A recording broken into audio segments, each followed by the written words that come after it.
Lord. இயேசுவுக்கு முன்பாக முழங்கால் இடும்போதே உன் பிரச்சனைகளும் தேவனின் காலின் கீழ் வந்துவிட்டது. நீ பயப்படாதே, நிச்சயமாகவே முடிவு உண்டு. உன் நம்பிக்கை வீண் போகாது. ஏசாயா 9:6 படி அவர் நாமம் அதிசயமானவர், ஆலோசனை கர்த்தா, வல்லமையுள்ள தேவன், நித்திய பிதா, சமாதான பிரபு. இன்று நாம் தியானிக்க போற இயேசுவின் நாமம் இயேசு நித்திய பிதா.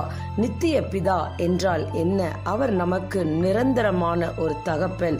நீங்க பாடுகளின் மத்தியில நித்திய பிதாவே என்று அவருடைய நாமத்தை கூப்பிடும் பொழுது உங்கள் எல்லா பிரச்சனைகளும் தேவன் நிரந்தரமாக எடுத்து போடுவார். நித்திய ஜீவனை அளிப்பேன் என்பதே அவர் நமக்கு செய்த வாக்கு தத்தம். என் வசனத்தை கேட்டு என்னை அனுப்பினவரை விசுவாசிக்கிறவனுக்கு நித்திய ஜீவன் உண்டு. கர்த்தரே உனக்கு நித்திய வெளிச்சமாய் இருப்பார். உன் துக்க நாட்கள் முடிந்து போகும். நீங்க துக்கமாய் இருக்கும் பொழுது நித்திய பிதாவேன்னு நீங்க ஏசப்பாவை நோக்கி கூப்பிடும் பொழுது அவர் நித்திய வெளிச்சமாய் இருப்பார். உன் துக்க நாட்கள் முடிந்து போகும். தேவன் நமக்கு நித்திய ஜீவனை தந்திருக்கிறார்.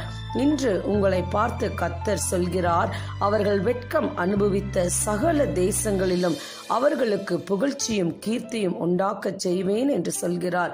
நீங்க சொல்லி ஜெபிக்க வேண்டிய வசனம், நான் தனித்திருக்கிறேன், பிதா என்னுடனே கூட இருக்கிறார்.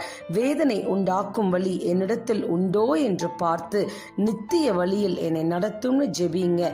இப்படி நீங்க ஜெபிக்கும் பொழுது பரலோகத்தில் இருக்கிற உங்கள் பிதா தம்மிடத்தில் வேண்டிக் கொள்கிறவர்களுக்கு நன்மையானவர்களை கொடுப்பது அதிக நிச்சயம். கர்த்தர் நித்தமும் உங்களையும் உங்கள் குடும்பத்தையும் நடத்துவார்.